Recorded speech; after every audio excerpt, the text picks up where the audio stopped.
நான் கண்கள் மூட மாட்டேனடி செல்லம்மா, நான் கண்கள் மூட மாட்டேனடி செல்லம்மா.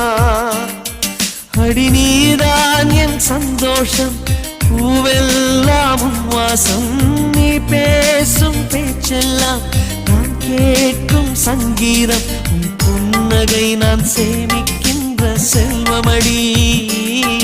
நீ இல்லை என்றால் நானும் இங்கே ஏழையடி.